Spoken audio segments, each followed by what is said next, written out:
ये जीएस श्रृंखला का आपका दूसरा वीडियो है, जो कि हमने आपको टैक्स सिस्टम पढ़ा रहे हैं अंग्रेजों का।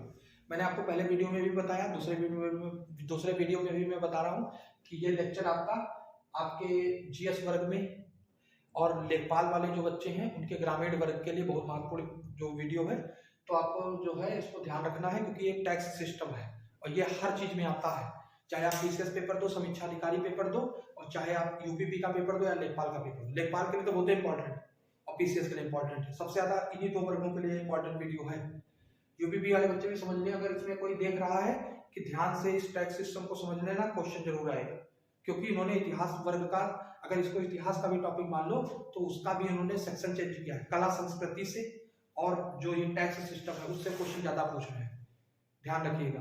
तो आप पर पहला वीडियो हमने स्थायी बंदोबस्त पर बनाया है। अगर आप इसको नहीं देख पाए हैं, डायरेक्ट दूसरे पे आ गए हैं, तो आप जाके प्ले लिस्ट में स्कूल एकेडमी डाल के वहाँ इसके पहले वाला वीडियो मतलब स्थायी बंदोबस्त आप देख लीजिएगा। ये दूसरा वीडियो है जिसमें हम बात करने वाले हैं रैयतवाड़ी पर। तो रैयतवाड़ी पर बात करने वाले हैं। हमने आपको पहले चार्ट बनाया था पहले वीडियो में कि स्थायी बंदोबस्त जो है वो 19% पर है। उसके बाद जो ये रैयतवाड़ी व्यवस्था है, ये व्यवस्था आपकी 51% पर है। और जो तीसरी व्यवस्था है आपकी वो है महालवाड़ी। और तीसरी व्यवस्था आपकी कौन सी है? महालवाड़ी, जो कि 30% भाग पर है। तो इस वक्त हम दूसरा लेक्चर करने जा रहे हैं जो कि रैयतवाड़ी पर है। ध्यान रखिएगा। तो बात करते हैं रैयतवाड़ी व्यवस्था पर। रैयत का मतलब यहाँ क्या है? रैयतवाड़ी में रैयत का मतलब ये है कि कृषक, मतलब कि डायरेक्ट कृषक, प्रत्यक्ष रूप से कृषक। इसका मतलब ये है, पहली व्यवस्था में जमींदारों को इन्होंने बनाया था मूल इकाई, इस बार किसको मूल इकाई बनाया? कृषकों को। तो ये जो व्यवस्था है उसमें कृषकों को मूल इकाई बनाया गया है, याद रखना। पहले स्थायी बंदोबस्त में किसको? जमींदारों को। इसलिए मैं कह रहा हूँ डायरेक्ट अगर आप दूसरा देख रहे हैं तो पहला वीडियो जरूर देखिएगा। तो कृषकों को इसमें क्या बनाया है? प्रत्यक्ष रूप से इकाई बनाया है। अब प्रश्न यहाँ ये है कि इस इकाई को बनाया तो किस लिए बनाया है? तो भू राजस्व वसूलने के लिए बनाया। तो भू राजस्व वसूलने के लिए इस इकाई को इन्होंने बनाया है। अब यहाँ पर दो प्रश्न है। एक प्रश्न है कितना भू राजस्व वसूला जाए, क्योंकि स्थायी बंदोबस्त में जो व्यवस्था थी वो परिवर्तनशील नहीं थी, अपरिवर्तनशील थी और स्थायी थी। परंतु यहाँ पर ऐसा नहीं है। यहाँ व्यवस्था इन्होंने अस्थायी रखी है और परिवर्तनशील रखी है। अस्थायी का मतलब क्या है और परिवर्तनशील का क्या मतलब है, ये चीज ध्यान रखना। स्थायी बंदोबस्त इसके जस्ट उल्टा है और रैयतवाड़ी व्यवस्था उसके जस्ट उल्टी है।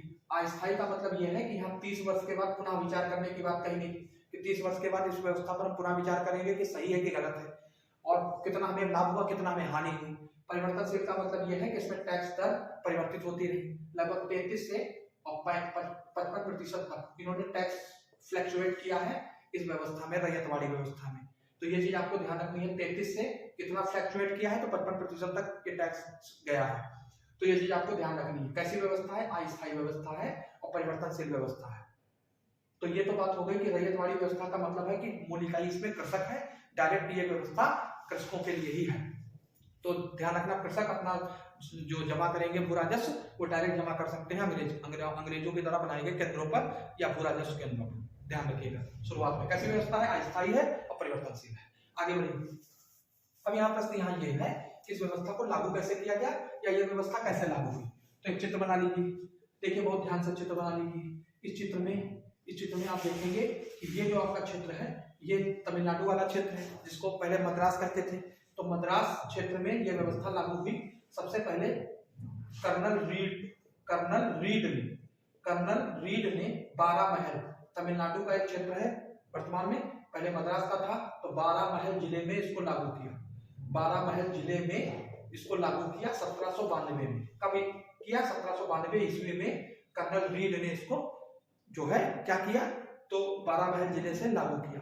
इसके बाद जब मद्रास का गवर्नर जनरल नहीं है, गवर्नर है, मद्रास का गवर्नर जब बना सर टॉमस मुनरो जब क्या बना, मद्रास का गवर्नर बना 1820 से 27 का ये दौर है जब वो बना, 20 से 27 तक वो रहा है। तो उसके समय में पूरे मद्रास में ये लागू हुई। तो उसके समय में पूरे मद्रास में ये व्यवस्था लागू हो गई।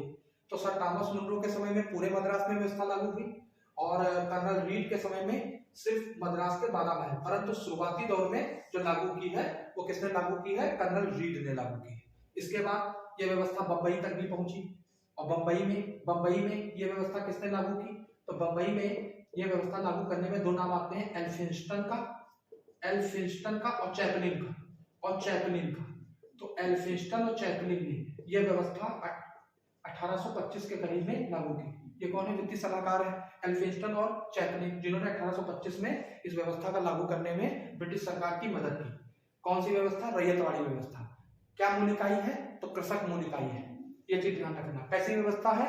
तो परिवर्तनशील व्यवस्था है और अस्थायी व्यवस्था है, ध्यान रखना रैयतवाड़ी। अब रैयतवाड़ी के अंतर्गत कौन कौन से क्षेत्र आएंगे? तो आप देख लीजिए रैयतवाड़ी के कौन कौन से क्षेत्र आते हैं वो देखते हैं। इसको मैं रब कर रहा हूँ, मतलब कि हटा रहा हूँ, आप इसको पुनः देख सकते हैं या फिर स्क्रीनशॉट ले सकते हैं। देखिए, अगर हमको इसका चित्र बनाना है तो ध्यान से चित्र बना लो इसका कि व्यवस्था कहाँ कहाँ लागू है रैयतवाड़ी। तो देखिए, बहुत ध्यान से समझ लीजिए। ये व्यवस्था लागू करने का क्षेत्र मैंने कहा ये पूरा बंगाल है, ये पूरा बंगाल का क्षेत्र है, ये पश्चिम वाला क्षेत्र, ये पूर्वी वाला क्षेत्र है। तो आपको एक चीज ध्यान रखना है, बंगाल में पूर्वी बंगाल वाला क्षेत्र है। तो ये व्यवस्था कहाँ लागू है? इस वाले व्यवस्था ये तो लागू है स्थायी बंदोबस्त। इसके इस तरफ वाला जो पार्ट है पूर्वी बंगाल, उसमें रैयतवाड़ी लागू है। तो रैयतवाड़ी व्यवस्था पूर्वी बंगाल में लागू है। पहली चीज, रैयतवाड़ी पूर्वी बंगाल में लागू है। इसके साथ में यहाँ पर असम है तो असम में लागू है, ये याद रखना। इसके अलावा यहाँ पर कुग्र जिला है कर्नाटक का, ऊपरी वाले में स्थायी बंदोबस्त लागू है।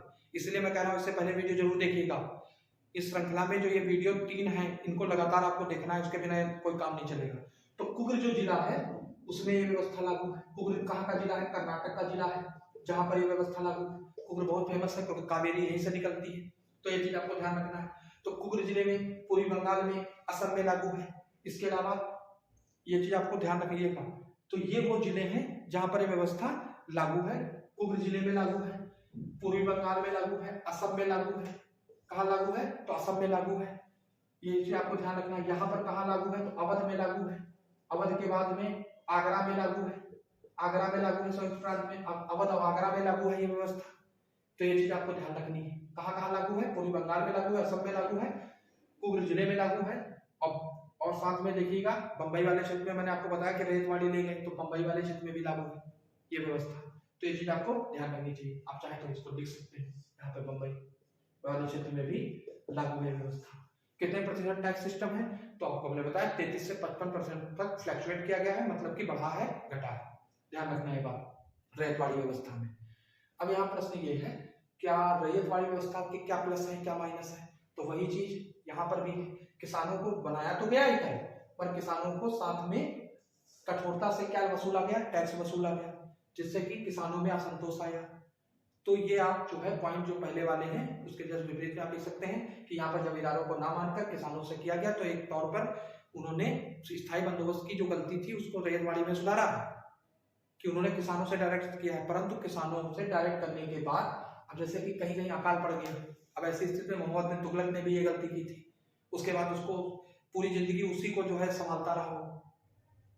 ये चीज आपको ध्यान रखनी चाहिए। तो वह चीज यहाँ पर भी इनको भी है कि किसानों को जैसे अकाल पड़ गया, कुछ पड़ गया, तो आपने जो टैक्स है उसमें आपको रियायत देनी पड़ेगी और आपके पास कोई चारा नहीं है उसमें, अन्यथा किसान आंदोलन होंगे जो कि होना शुरू हुए। क्योंकि किसान आंदोलन यहाँ पर इतना बहुत ज्यादा हम लोग इस पर ध्यान नहीं देते हैं, और जो आगे भी आएंगे जैसे चंपारण हो गया, आदि हो गया, उसमें हम लोग ध्यान देते हैं क्योंकि हमें पश्चिम ज्यादा आता है। तो ये चीज आपको ध्यान रखना है रैयतवाड़ी व्यवस्था में। ये चीज आपको ध्यान रखना है रैयतवाड़ी व्यवस्था में कहाँ कहाँ लागू थी, ये मैंने आपको बता दिया। ये आपका दूसरा वीडियो है रैयतवाड़ी व्यवस्था का, ठीक है।